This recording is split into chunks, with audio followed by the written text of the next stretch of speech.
நீங்க என்ன தேடி போறீங்களோ அது உங்களை தேடி வரும். What you are seeking is seeking you. உங்க உள் மனசு எதுக்கு கரெக்ட்னு சொல்லுதுன்னா அந்த உண்மை உங்களுக்கு ஏற்கனவே தெரியும். ஸோ உங்களுக்கு எங்க அங்க சயின்டிபிக் டெம்பர் இல்லையோ அங்க உங்களுக்கு முன்னேற்றம் இருக்காது. More the challenges more the growth. எப்போ பொறுமை இருந்தா.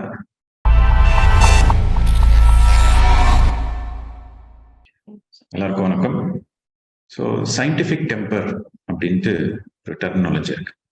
ஸோ சயின்டிபிக் டெம்பர்னா என்னன்னா your ability to reason it, question it. அதுக்கப்புறம் சயின்டிபிக் டெம்பர்னா எதையும் பிளைண்டா நம்பக்கூடாது, கண்மூடித்தனமா எதுவும் நம்பக்கூடாது. கேட்டுக்கணும், யாருன்னா ஒன்று சொன்னாங்கன்னா அது கேட்டுக்கணும். அது ரைட்டுன்னு முடிவு பண்ணக்கூடாது, ராங்குன்னு முடிவு பண்ணக்கூடாது. அது கேட்டுக்குன்னு அது நீங்க வந்து உங்களோட ஓன் ரீசனிங், உங்களோட ஓன் விஸ்டம் வச்சு நீங்க அதை கொஸ்டின் பண்ணணும்.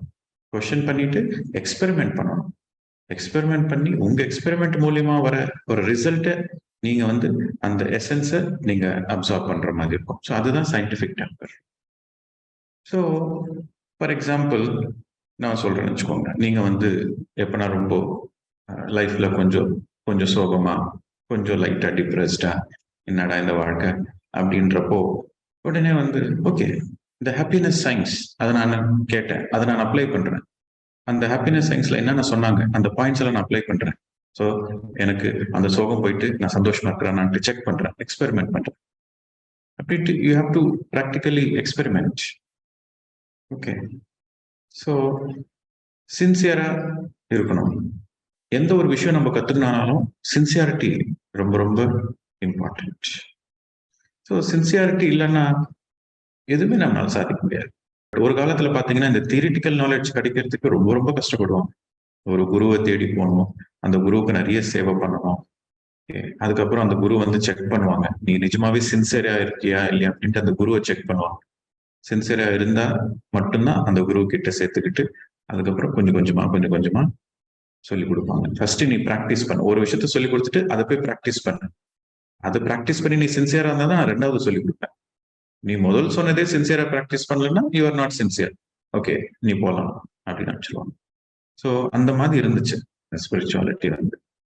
பட் இப்போ வந்து because of the globalisation or the new age இது வந்து த ஹோல் எர்த் ரொம்ப சீக்கிரமா ஸ்பிரிச்சுவலா மாறணும் அப்படின்ற ஒரு இதுக்காக தான் இந்த ஸ்பிரிச்சுவாலிட்டி வந்து இந்த மாதிரி கொடுக்கப்பட்டது.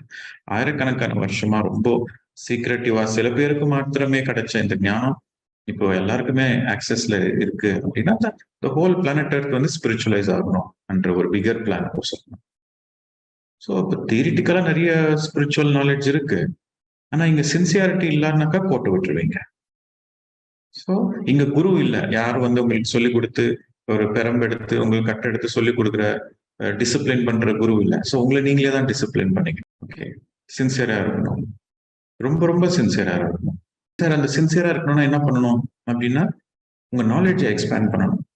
உங்க நாலேஜை எக்ஸ்பேண்ட் பண்ணி நிறைய புக்ஸ் படிக்கணும், நிறைய சஜ்ஜன சாங்கத்தியம் பண்ணணும், நிறைய சுவாத்தியம் பண்ணணும். அப்போ வந்து ஓ இவ்வளவு விஷயம் இருக்கா இதுல, ஓகே இப்போ நானும் கத்துக்கணும், இது எனக்கும் இந்த மாதிரி ஒரு ஒரு அண்டர்ஸ்டாண்டிங் வேணும், ஒரு அவேர்னஸ் வேணும், நானும் சந்தோஷமா வாழணும் அப்படின்னு அந்த நாலேஜ் இருந்தா தான் உங்களுக்கு அந்த சின்சியாரிட்டி உள்ள வரும்.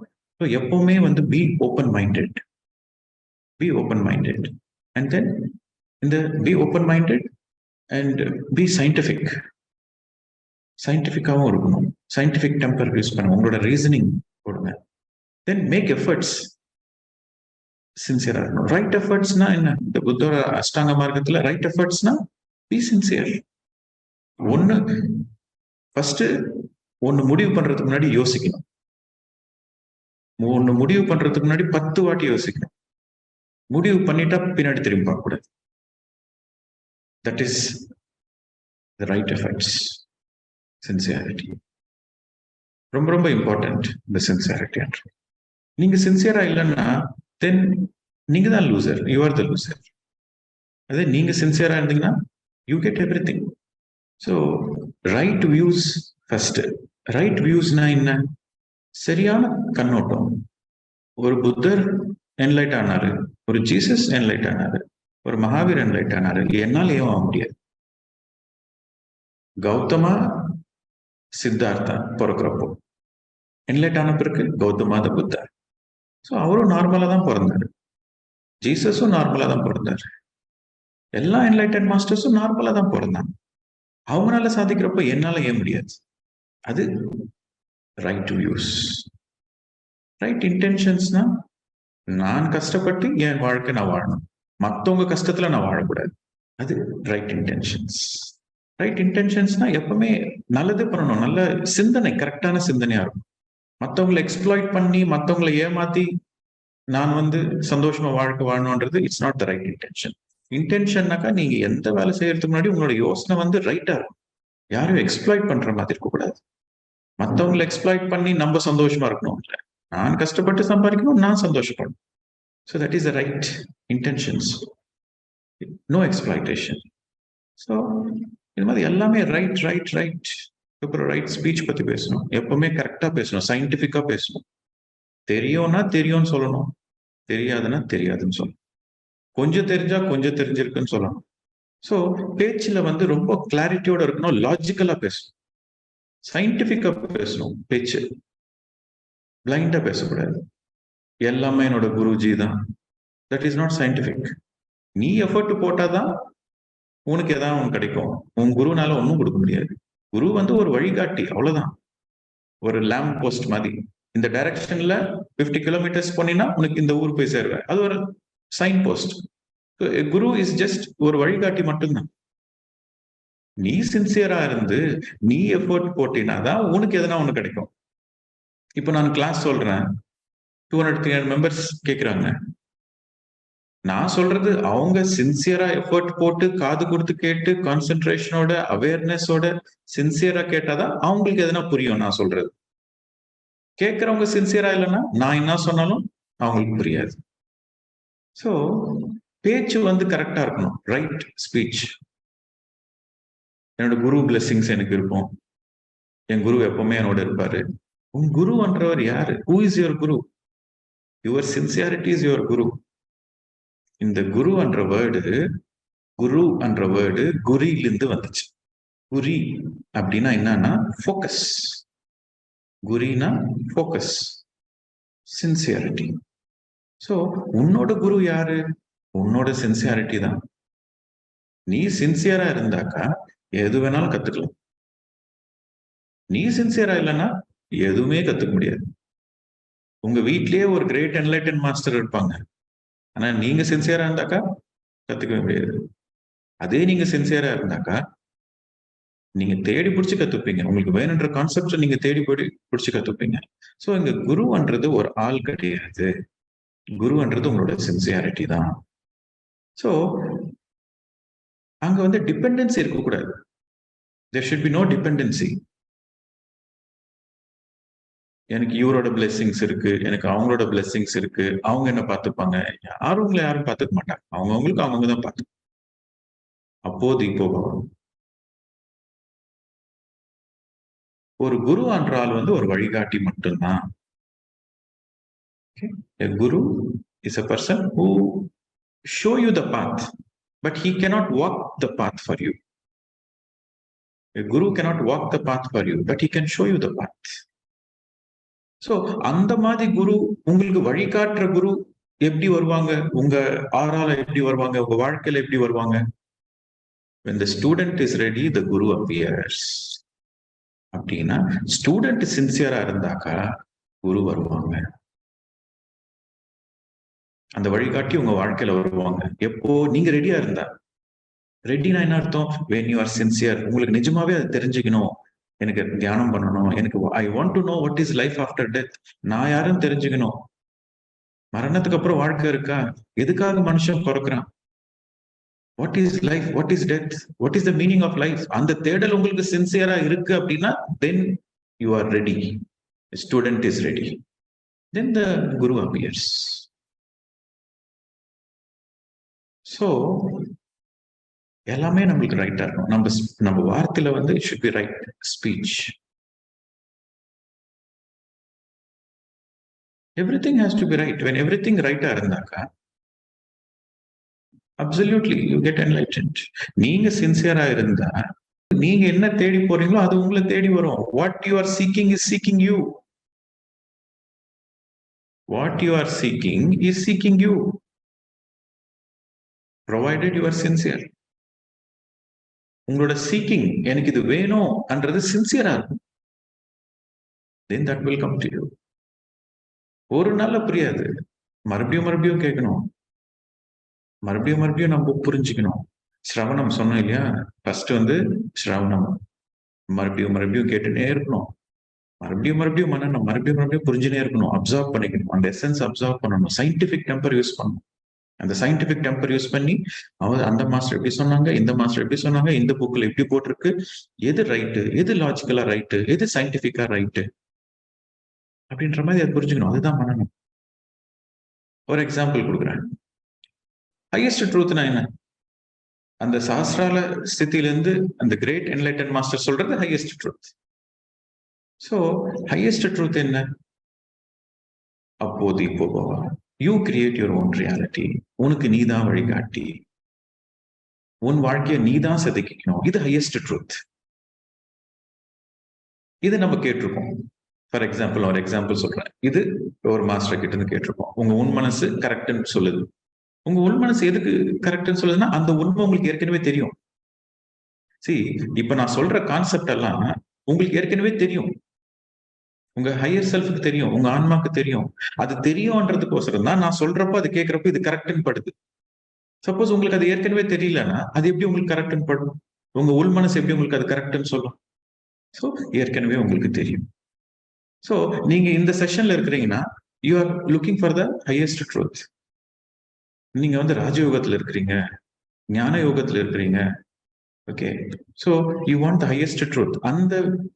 அந்த ஃப்ரீக்வன்சி தேடல் இருந்தாதான் இந்த செஷன் அட்டன் பண்ண முடியும். ஏன்னா ஃப்ரீக்வன்சி அட்ராக்ட்ஸ் ஃப்ரீக்வன்சி. நீங்க கெமிஸ்ட்ரி கத்துக்கணும்னா கெமிஸ்ட்ரி கிளாஸுக்கு தான் போகணும். பை மிஸ்டேக்கா பிசிக்ஸ் கிளாஸுக்கு போனீங்கன்னா போவீங்க, ஆக்சிடென்டலா போயிடுவீங்க. பட் இது என்னோட கிளாஸ் இல்லைன்ட்டு திருப்பி அந்த கெமிஸ்ட்ரி கிளாஸுக்கு போவீங்க. சோ நான் சொல்றது நீங்க அந்த லெவல்ல இருக்கிறீங்க, ஏன்னா நீங்க அதை தான் தேடிட்டு இருக்கீங்க. ஸோ இந்த சயின்டிபிக் டெம்பர்ன்றது எப்படி யூஸ் பண்ணணும், பிளைண்டா எதுவும் பிலீவ் பண்ணக்கூடாதுன்றதுக்கான எக்ஸாம்பிள் சொல்லுவாங்க. ஸோ இதுதான் உண்மைன்றது தெரியும். ஓகே, அப்போது இப்போவா உண்மைன்னு தெரியும். சப்போஸ் யாரோ another மாஸ்டர் XYZ எனக்கு சேனலிங் மெசேஜ் வந்துச்சு, எனக்கு அந்த ஸ்டார் பீங்ஸ் சேனல் பண்ணாங்க, எனக்கு பத்ரிஜி ஒரு மெசேஜ் கொடுத்தாங்க, எனக்கு இந்த கலாக்டிக் கவுன்சில் ஒரு மெசேஜ் கொடுத்தாங்க, இது பண்ண சொன்னாங்க, அது பண்ண சொன்னாங்க அப்படின்னா அங்க யோசிக்கணும், அவங்க ஏன் மெசேஜ் கொடுக்குறாங்க? என் வாழ்க்கை என் கையில இருக்கு, அப்போ தீபோபவா. புத்தர் அப்போ தீபோபவான்னு சொல்லிட்டு போயிட்டாரு. கடைசியா அவர் சொன்ன வார்த்தை அப்போ தீபோ, உனக்கு நீதான் அப்படின்ட்டு சொல்லிட்டு போன புத்தரே மறுபடியும் ஏன் சொல்றாரு? எக்ஸாம்ல நீ யாரையும் பார்த்து காப்பி அடிக்காத, உனக்கு என்ன தெரியுமோ அது மட்டும் எழுது அப்படின்னு சொல்ல டீச்சரே எக்ஸாம்ல சொல்லி கொடுப்பாங்களா? இந்த மாதிரி நீ பிட் அடிச்சுக்கோப்பா அப்படின்னு டீச்சர் சொல்லி கொடுப்பாங்களா? சொல்லி கொடுக்க மாட்டாங்க. சோ அப்போ தீபோபவன் சொன்ன புத்தர் நம்மளுக்கு ஏன் மெசேஜ் கொடுக்குறாங்க? லாஜிக்கலா இல்லையே, கரெக்டா இல்லையே. அந்த சேனலிங் மெசேஜ், இந்த சேனலிங் மெசேஜ், இந்த ஏஞ்சல்ஸ் வந்தாங்க, அந்த ஸ்டார் பீயிங்ஸ் வந்தாங்க, பாபாஜி வந்தாங்க, இந்த லோகத்துக்கு கொண்டு போனாங்க, அந்த லோகத்துக்கு கொண்டு போனாங்க. ஓகே, கொண்டு போட்டோம். அதனால எதனா ஞானம் வருமா? என் அனுபவத்துல தானே ஞானம் வரும். ஞானம்ன்றது என் அனுபவத்து மூலியமா தானே வரும். அது கொண்டு போனாங்க, இது கொண்டு போனாங்கன்ட்டு சொல்லு. ஓ, அதுக்கு நான் அட்ராக்ட் ஆகுறேன் நான் அப்படின்னா நான் ஷார்ட் கட்ஸை பார்த்துட்டு இருக்கேன் நான் என் லைஃப்ல. என் ஸ்பிரிச்சுவல் ஜெர்னில நான் ஷார்ட் கட்ஸை தேடி போறேன்னா இல்ல உண்மையை தேடி போறேன்? சோ உங்களை நீங்களே செக் பண்ணிக்கணும். இதுதான் மனநம், scientific temper. So always you have to be in the mode of scientific temper. அப்பதான் உங்களுக்கு வளர்ந்து போயிட்டே இருப்பீங்க, நீங்க ஸ்பிரிச்சுவலா முன்னாடி போயிட்டே இருப்பீங்க. அந்த சயின்டிபிக் டெம்பர் இல்ல அப்படின்னா நீங்க எந்த லெவல்ல இருக்கிறீங்களோ அங்கேயே ஸ்டக்கா இருக்கிறீங்கன்னு அர்த்தம். இந்த ஸ்பிரிச்சுவல் ஜெர்னில பேக்வர்ட் ஸ்டெப் இல்ல, but at the same time forward ஸ்டெப்பும் இருக்காது, அங்கேயே இருப்பீங்க. ஸோ இதுக்கு ஒரு டெர்மினாலஜி இருக்கு, பிரகதி அப்படின்னு சொல்லிட்டு. பிரகதி அப்படின்னா ப்ரோக்ரஸ், முன்னேற்றம். ஸோ உங்களுக்கு எங்க அங்க சயின்டிபிக் டெம்பர் இல்லையோ அங்க உங்களுக்கு முன்னேற்றம் இருக்காது, பிரகதி இருக்காது, ப்ரோக்ரஸ் இருக்காது. ஸோ நீங்க மெடிடேஷன் பிராக்டிஸ் பண்றீங்க, பண்ணிட்டு இருக்கீங்க, மெடிடேஷன் ப்ராக்டிஸ் பண்ணிட்டு இருக்கீங்க, ஏகப்பட்ட டிஸ்டர்பன்ஸ், நீங்க எதிர்பார்த்த மாதிரி எதுவுமே நடக்கல, நிறைய டிஸ்டர்பன்ஸ். பட் பொறுமையா இருக்கணும், பேஷன்ஸா இருக்கணும். ஸோ ரொம்ப பொறுமை கடைப்பிடிக்கணும். நீங்க எவ்வளவுக்கு எவ்வளவு பொறுமையா இருக்கிறீங்களோ அவ்வளோக்கு அவ்வளோ உங்களுக்கு பிரகதி, முன்னேற்றம். பொறுமையை கடைப்பிடிச்சீங்கன்னா வாழ்க்கையில உங்களுக்கு முன்னேற்றம் வரும். புருஷன் பொண்டாட்டினா சண்டை வரும். புருஷன் பொண்டாட்டி வாழ்க்கைன்னா சண்டை தான். சண்டை போட்ட உடனே நீ வேணா நான் வேணாம்னு சொல்லிட்டு போயிட்டாக்கா அங்க there is no progress. அந்த குடும்ப வாழ்க்கையில ப்ரோக்ரஸ் இருக்காது. பொறுமையா இருக்கணும். இன்னைக்கு திட்டுறாளா, பொண்டாட்டி திட்டுறாளா, திட்டிட்டு போட்டோம், அவளுக்கு என்ன டென்ஷனோ என்னவோ திட்டிட்டு போட்டோம், பொறுமையா இருக்கும். புருஷன் புரிஞ்சுக்கலையா, சரி இன்னைக்கு புரிஞ்சுக்கலாம், நாளைக்கு புரிஞ்சுப்போம். என்ன எதுக்கு இன்னொருத்தர் புரிஞ்சுக்கணும், என்ன நான் புரிஞ்சுக்கினா போறோம் அப்படின்ற பொறுமை வேணும். ஸோ எப்போ உங்களுக்கு அங்க வாழ்க்கையில பொறுமை இருக்கோ அங்க வந்து எல்லாமே ப்ரோக்ரஸ். நீங்க வியாபாரம் பண்ணனாலும் உங்களுக்கு அங்க பொறுமை வேணும். வியாபாரத்துல லாபம் வரும், நஷ்டம் வரும், பொறுமையா போகணும். உடனே டிசைட் பண்ணக்கூடாது, அவசரப்படக்கூடாது. குடும்ப வாழ்க்கையிலும் பொறுமை இருக்கணும், வியாபாரத்திலையும் பொறுமை இருக்கணும், ஆன்மீக வாழ்க்கையிலும் பொறுமை இருக்கணும். இது ஜென்ம ஜென்மமான பயணம், எல்லாமே இந்த ஜென்மத்திலே வேணும் அப்படின்றது நான். டெஸ்டினேஷன் இம்பார்ட்டன்ட் இல்ல, ஜெர்னி தான் இம்பார்ட்டன்ட் எனக்கு. ஏன்னா எல்லாரும் என்லைட் ஆக போறாங்க. ஸோ டெஸ்டினேஷன் இம்பார்ட்டன்ட் இல்ல, ஜெர்னி இம்பார்ட்டன்ட். பொறுமை வேணும். ஸோ அண்டர்லைன் பண்ணிக்கிறது என்னன்னா, உங்களுக்கு பேஷன்ஸ், பொறுமை இருந்தா மட்டும்தான் பிரகதி. பிரகதினா ப்ரோக்ரஸ், முன்னேற்றம். குர்ஜிஃப் என்ற ஒரு என்லைட்டன்ட் மாஸ்டர், நீங்க எத்தனை பேர் கேள்விப்பட்டீங்கன்னு தெரியும். குர்ஜிஃப் அவர் வந்து ஒரு 11 வயசு பையனா இருக்கிறப்போ அவங்க அப்பா வந்து டெத் பெட்ல இருப்பார். அவனை பாடி வெக்கேட் பண்ண போறாரு. எதிர்பார்க்கல அவங்க அப்பா வந்து அவ்வளவு சீக்கிரம் போயிடுவாங்க, பாடி வெக்கேட் பண்ணுவாங்க. ஸோ அவங்க அப்பாவுக்கு வந்து ஒரு கவலை, எப்படி நம்ம பையனை நம்ம கரெக்டா வளர்க்கணும்னு நினைச்சோம், பட் 11 வயசு தான், பட் எனக்கு வந்து நான் பாடி வெக்கேட் பண்ண போறேன் தெரிஞ்சிருச்சு. ஸோ நான் என்ன பண்ணணும் அப்படின்னு யோசிச்சுட்டு அவங்க அப்பா வந்து குருஜிக்கு கூப்பிடுறாரு டெத் பெட்ல. ஸோ கூப்பிட்டு, நான் உன்னே ஒன்று சொல்றேன், அது நீ வாழ்நாள் பூரா நீ ஞாபகம் வச்சுக்கோ. உன்னை யார் திட்டினாலும், உன்னை யார் இன்சல்ட்டிங்கா பேசினாலும், உன் மனசு யார் கஷ்டப்படுத்தினாலும் 24 மணி நேரத்துக்கு நீ ரியாக்ட் பண்ணாத. 24 மணி நேரத்துக்கு நீ ரியாக்ட் பண்ணாத. 24 மணி நேரத்துக்கு அப்புறம் உனக்கு எதுன்னு சரின்னு தோணுதோ அதை செய். இதுதான் அவர் கொடுத்த அட்வைஸ் டெத் பெட்ல குருஜிஃப். ஸோ நம்ம ரியாக்ஷன் மோட்ல இருக்கக்கூடாது, ரெஸ்பாண்ட் மோட்ல இருக்கும். ரியாக்ஷனுக்கும் ரெஸ்பாண்டுக்கும் என்ன வித்தியாசம்? ரியாக்ஷன்னா உடனே ரியாக்ட் பண்றீங்க, எது சரி எது சரியில்லைன்ட்டு யோசிக்காம உடனே உங்களோட அந்த இன்ஸ்டிங்ஸ், எமோஷன்ஸ் யூஸ் பண்ணி ரியாக்ட் பண்ணிரு. அங்க உங்களுக்கு நஷ்டம், முன்னேற்றம் இருக்காது. அதே நீங்க வந்து பொறுமையை கடைபிடிச்சீங்கன்னா நீங்க வந்து எது சரி எது சரியில்லை அப்படின்ட்டு யோசிச்சு செய்யக்கூடிய ஒரு வாய்ப்பு இருக்கும், அங்க முன்னேற்றம். 24 மணி நேரத்துல உங்களுக்கு அந்த கோவம் போயிடும். யாருன்னா உங்களை திட்டாங்கன்னா அந்த கோவம் போயிடும். ரெஸ்பாண்ட் பண்ணுவீங்க, ரியாக்ட் பண்ண மாட்டீங்க. ஸோ ரொம்ப ரொம்ப important. So my dear friends, இந்த ஸ்பிரிச்சுவல் ஜெர்னில ரொம்ப ரொம்ப பொறுமை வேணும், ரொம்ப பொறுமை வேணும். More the challenges, more the growth. எப்போ பொறுமை இருந்தா அப்போ உங்களுக்கு growth இருக்கும். எவ்வளவு சேலஞ்சஸ் வந்தாலும் நீங்க பொறுமையா இருந்தீங்கன்னா அவ்வளவு growth இருக்கும். நீங்க சேலஞ்சஸ் வர வர வர வர உங்களுக்கு பொறுமை இல்லாம ரியாக்ட் பண்ணிட்டே இருந்தீங்கன்னா இன்னும் பேட் கர்மா ஆட் பண்ணிட்டே போகும், இன்னும் ஜென்மம் எடுக்கும். ரொம்ப இம்பார்ட்டன்ட் இது. சின்சியாரிட்டி எவ்வளவு இம்பார்ட்டன்ட்டோ பொறுமையா இருக்கிறதும் அவ்வளவே இம்பார்ட்டன்ட். ஓகே.